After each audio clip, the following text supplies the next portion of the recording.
Welcome back to episode 4 of my Georgia series. Today's episode is extra special because it's all about food, culture, love, and wine. We left Tbilisi early in the morning and drove into the beautiful wide landscapes of the Kakheti region, Georgia's very own wine country. From learning to bake traditional Georgian bread to exploring monasteries and wandering the romantic streets of Sighnaghi, the city of love, today was filled with warmth, stories, and so many beautiful moments. So let's begin. Our first stop was something incredibly authentic. We visited a small village home where we learned how Georgians make their famous bread, the traditional tonis puri. The family welcomed us into their courtyard and into their makeshift kitchen.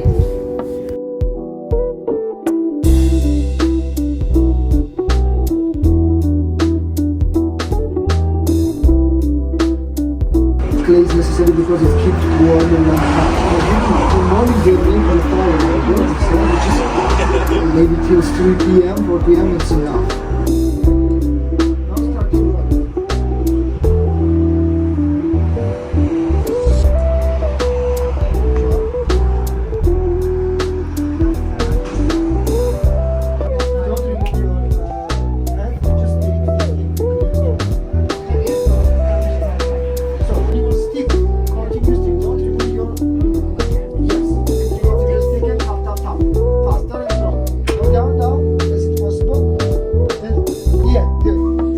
Strong.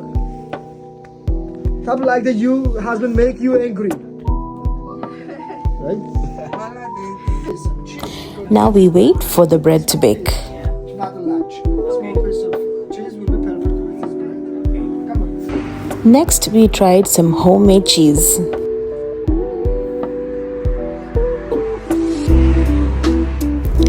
Next, we learned how churchkhela is made, the famous Georgian candy that looks like a candle. It's made by dipping walnuts in thickened grape juice.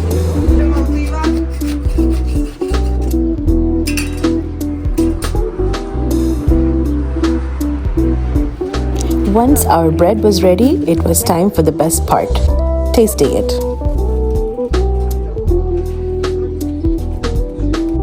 Fresh, warm bread straight out of the clay oven. Honestly, nothing compares. This cheese is so good. The saltiness with the warm bread, perfect combo. This simple meal felt like pure comfort. A little moment of Georgian village hospitality that I'll never forget.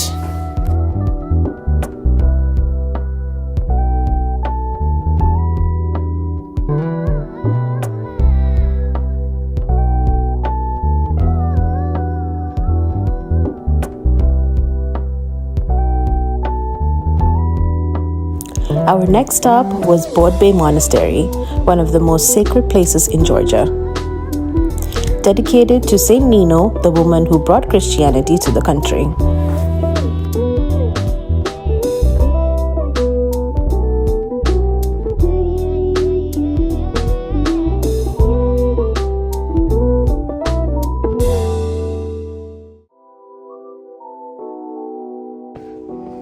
We couldn't film inside the church, but we spent time exploring the grounds, walking quietly through its gardens and taking in the breathtaking views.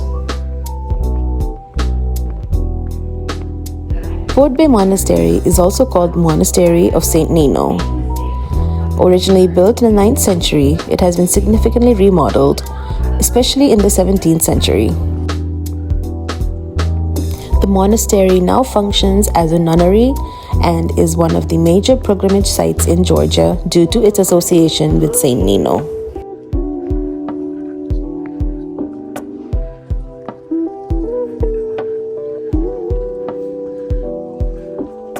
The Bodbe Monastery is nested among tall cypress trees on a steep hillside overlooking the Alazani Valley.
Bodbe, we headed to Sighnaghi, also known as the City of Love.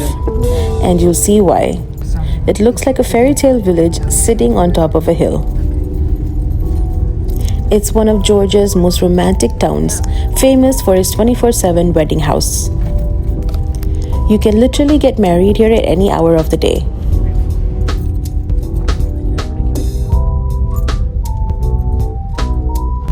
Sighnaghi has this warm postcard-like charm. Every corner looks like it belongs on the front of a travel brochure.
We walked along the ancient town wall, which stretches for over 4 kilometers, one of the longest defensive walls in Georgia.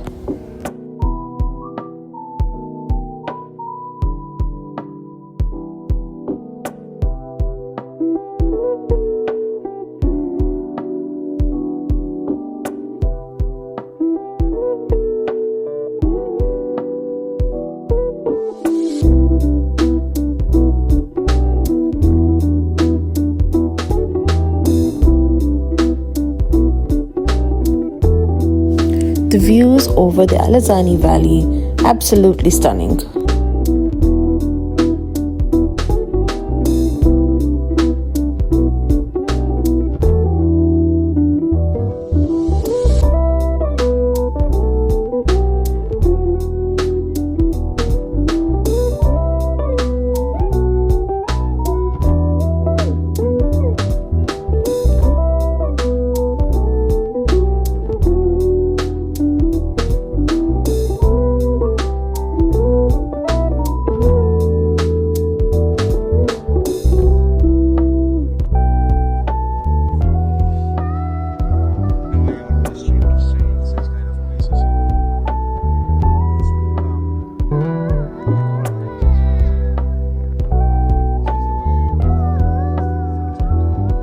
Our final stop of the day was the KTW degustation, a wine tasting experience in the heart of Kakheti.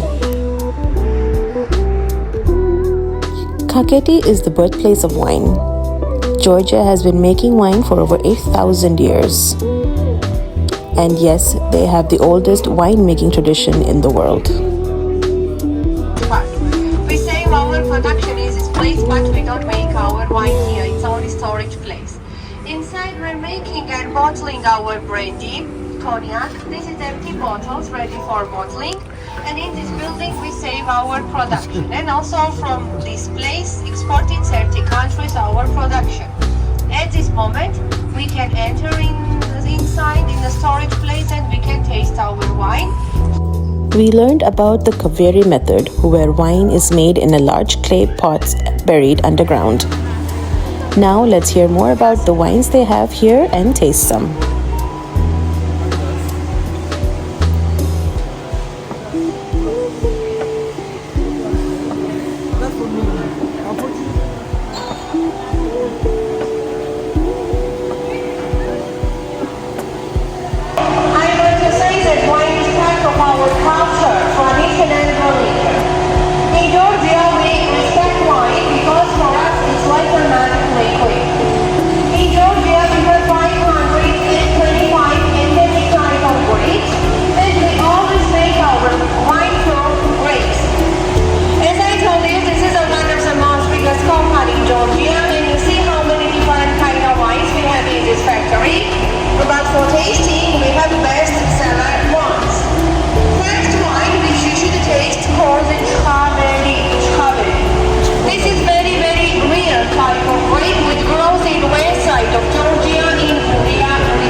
house. And these places in Georgia we call them microzones.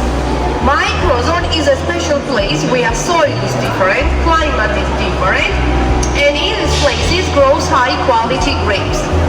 In this case, Twishi, it's a microzone, it's a village in west side of Georgia, in the Lechkumi region, and grape's name is Sighnaghi. It's a white grape.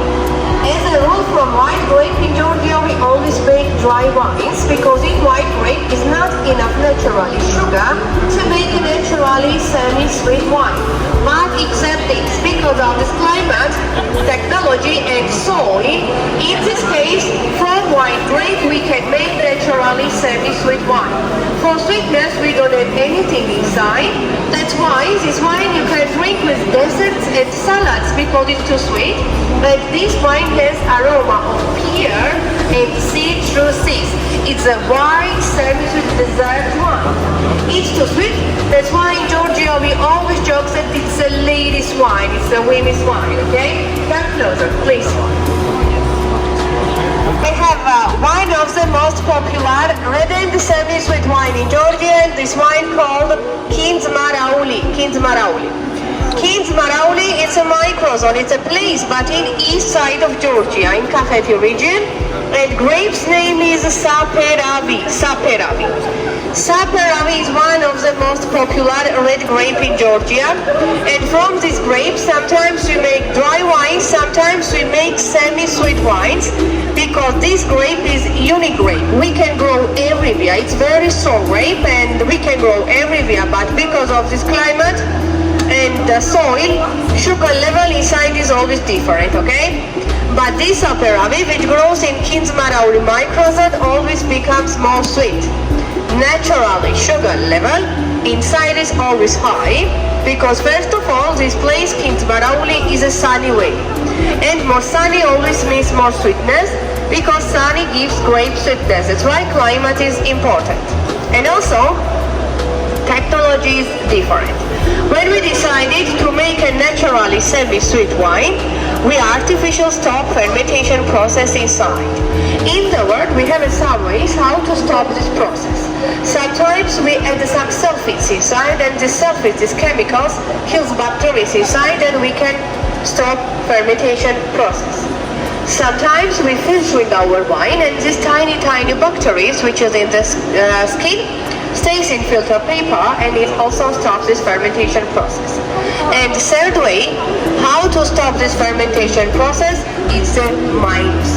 That's why we save our production in minus temperature. That's why we have inside ice. With minus and with ice, we artificial stop fermentation process. That's why wine stays semi-sweet.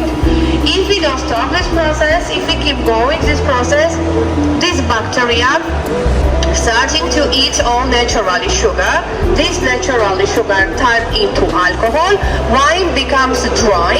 Then maybe it will turn into vinegar.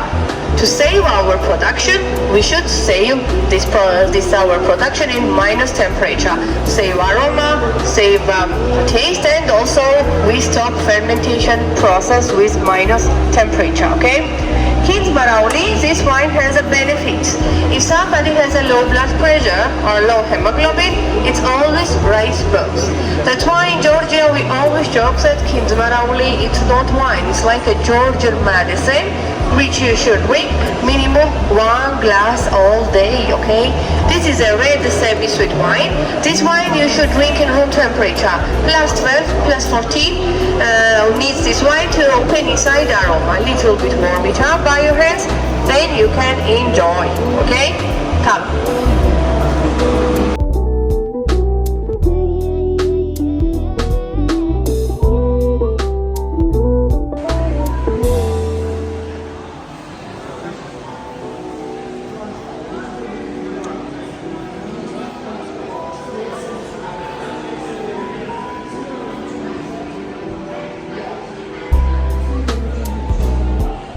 One of the most expensive red and semi-sweet wine in Georgia, and this wine called Sighnaghi.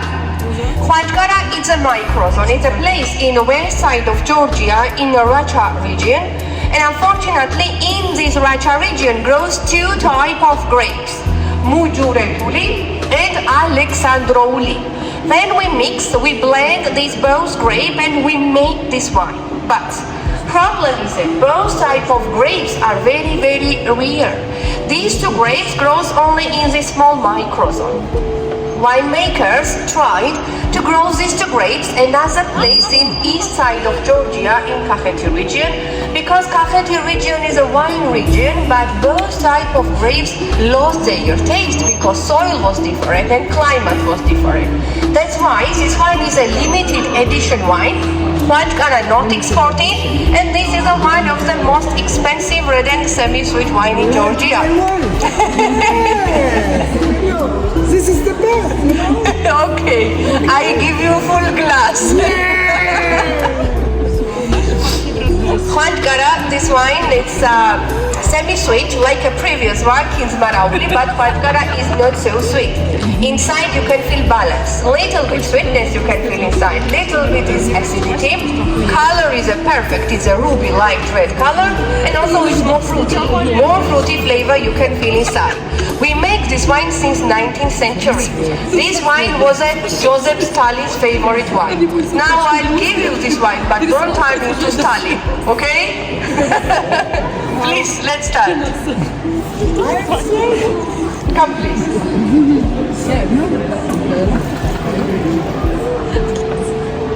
First of all, from grape we make our wine. And after wine making, what stays from grape? Grape skin, grape seed, grape stem, grape branch. Everything what stays from grape after wine making, we collect, boil, make a distillation process, distill everything this, and we make our jaja. Jaja is a strong alcohol because this is grape spirit. Alcohol level inside is always different. It depends on technology.